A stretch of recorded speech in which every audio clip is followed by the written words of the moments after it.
What's going on, everyone? It's Mike back again, and Everton have just drew 1-1 with Wolverhampton Wanderers. A game that Everton, in my opinion, fully deserved a point. I'm not going to go into the game too much, to be honest. I'm going to talk about the emotion. You know, you're at 98 minutes, and to be honest, I get why a lot of Everton fans will sit here and think that they didn't have fight, they didn't have passion. I get it. I do get it.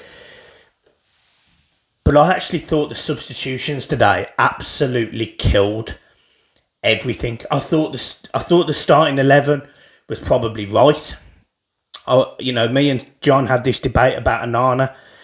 Having Dwight McNeil at left wing back doesn't work because it nullifies all of his strengths. So he needs to play further forward. In the next game, he has to start, irrespective of what can play left back, what player.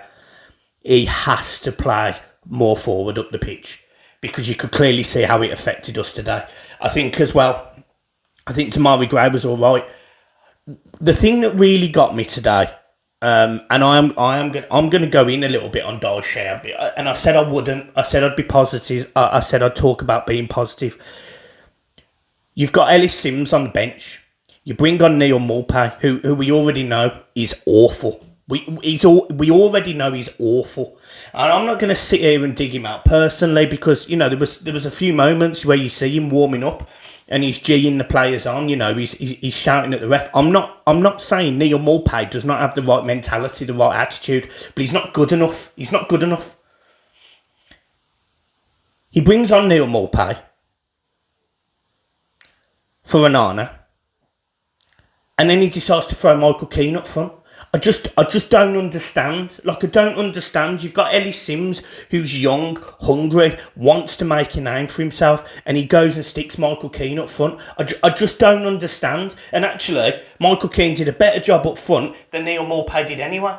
It's shocking. It just doesn't make sense sometimes. And some of the decisions, some of the tactical decisions today, some of the substitutions, you just need calling out. They were shocking. They were absolutely shocking. And I'll lay the gauntlet down now. I don't know whether I'm the first fan channel to do this, but I'll just say it as it is. I'll have no problem if Sean Dyche is not the Everton manager next season. I will have absolutely no problem with that. And I understand he's had his hands tied behind his back. I understand that this Everton team isn't very good. I get it. I understand completely. But the simple fact of the matter is, I actually think if you have a manager who is proactive with substitutions, a manager who is forward-thinking, a manager that is good with the transition, I don't think Everton are in this mess come the last game this season. I just don't.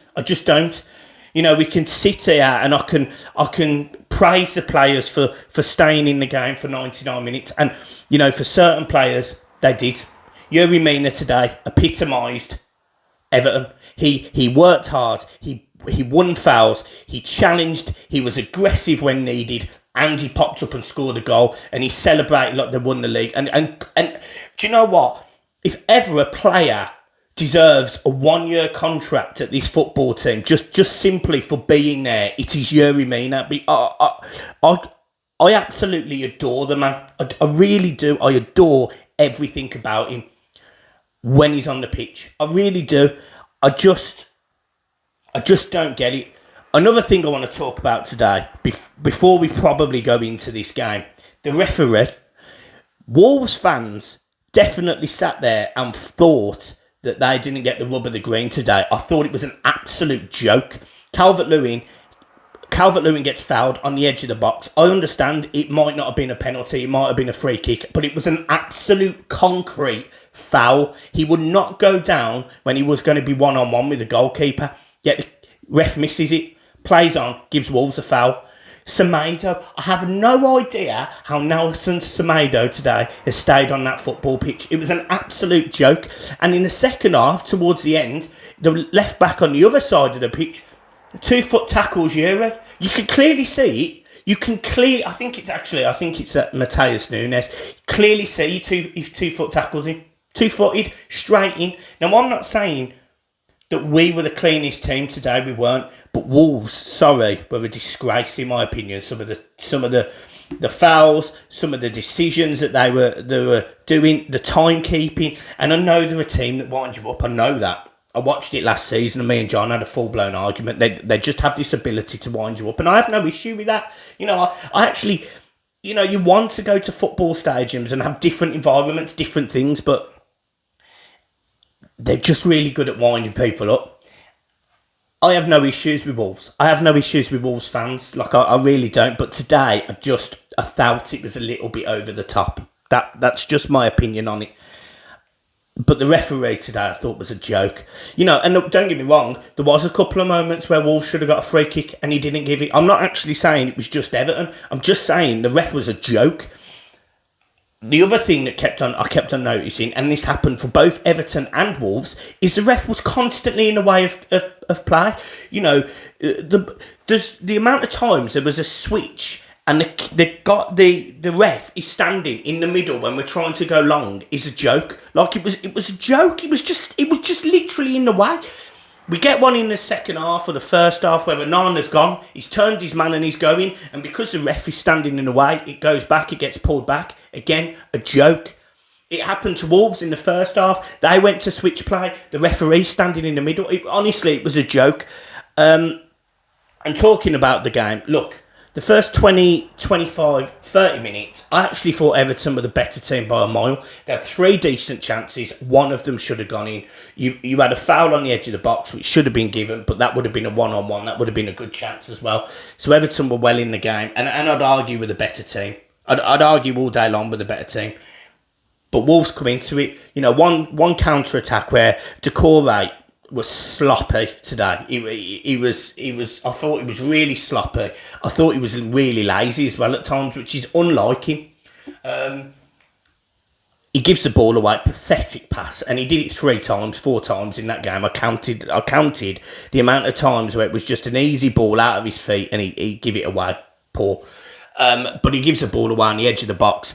Traore, just a ball carrying machine, isn't he? Pace. Goes straight through the Everton midfield because they're all up for a corner. Onana doesn't bring him down. Why Onana does not decide to bring him down and take a yellow card is beyond me. I have no idea why he doesn't do that, but he should have.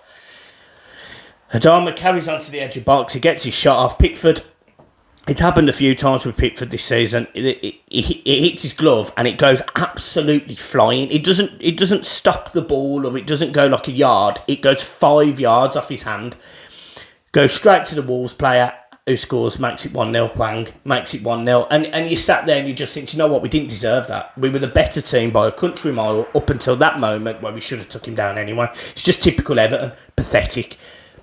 And we just didn't change. We've now got potential injuries to Dominic Calvert-Lewin, who had to come off with an injury. And there's no way that was a Dyche decision. There's no way that was like a Man City call.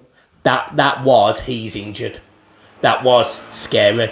Nathan Patterson also injured, and I'd argue that I noticed that really badly when he come off the pitch. And how bad is it that this team has spent this board has spent £700 million. And Nathan Patterson, Coleman, both injured. There's not a youngster on the bench to fill in, to do anything. The centre halves aren't good enough to fill in. You've then got your best, in my opinion, the best attacker of the season, arguably your best player of the season, playing left wing back. I just don't get it. And what happens as soon as Holgate goes in at left back and then he moves into centre midfield? I don't know the team at the end of that game. I don't know the strategy. I don't know the plan, and that's all on Dyche for me. But look, I've said that I want to be positive. I've said I want to be positive, and the positive is Everton have got a very, very important point. We haven't lost away from home in 4 games. That is not bad for a Premier League side that is struggling away from home. That is not bad at all. My concern is the home form, because we've got a Bournemouth team that looked on the beach last week. Absolutely looked on the beach. And the last time I checked today, they were losing as well. But the last time Bournemouth come to Goodison, we lost 4-1. In a season they got relegated. They were awful. And then on top of that, when you look at the other games that are happening, look, Forest have got a difficult run in the last 2. We know that. We know they've got a difficult games. Leeds are going to have Tottenham. Now, it would not surprise me if Leeds get a result against West Ham. I'm hoping they don't, but it wouldn't surprise me if they do. They've got Tottenham at home, who, by the way, today looked awful. Looked absolutely awful. So, I'm not confident that Leeds won't get 6 points. So then you're also looking at Forest. I went from believing 4 points would be enough. I'm now concerned. I am now concerned because that performance was nowhere near good enough, and potentially we've lost our right back and our number one striker. And if he starts Neil Maupay next week, he's a joke. He is a joke. I have seen far too much of Neil Maupay in a blue shirt since Dyche has come in, and I get he's got the right attitude. I get, he works hard when he's on the pitch, but he does nothing. He adds nothing.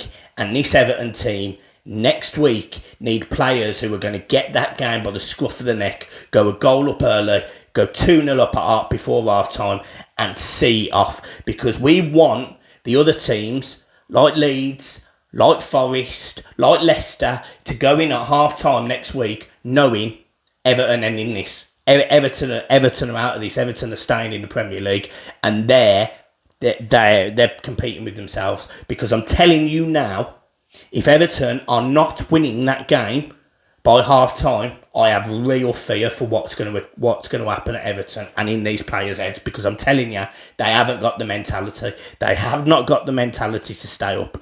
Last season, a lot of people were saying, going 2-0 down and getting to 3-2, etc. They've got the mentality, they've got everything. No, that was on us. That was absolutely on the fans last season. This is different. This is different because a lot of Everton fans are sitting there expecting to get relegated and are fed up to the back teeth of what's happened at this football team this season. This season has been the worst in certainly my 31 years of supporting this club. I am telling you now, this has been a joke of a season, and Everton deserve much, much better than what the board has said has fed us this season. It's an absolute joke. It's an absolute joke that 97% of fans have decided to renew their season ticket. It is an absolute joke that this club is supported home and away to be treated by absolute dross on the board and on the pitch. And do you know what? I'm going to leave a little special mention at the end of this to a particular board member that's desperate to go back to Goodison, and he's upset that he's not allowed. Right, I'm upset that every time I come to Goodison, I spend at least £50 on the ticket, 45 to 50 quid on the fuel, 30 quid, 40 quid drinks and food with me and Finlay. I'm disappointed that I spend £140, probably 15 to 16 times a season to watch that. So while you're sitting in your comfy seat, and I have no doubt you've been a legend at this football team. I have no doubt and no issues with that.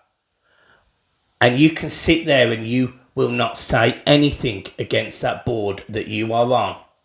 You've not stepped off it. You are a yes man to Bill.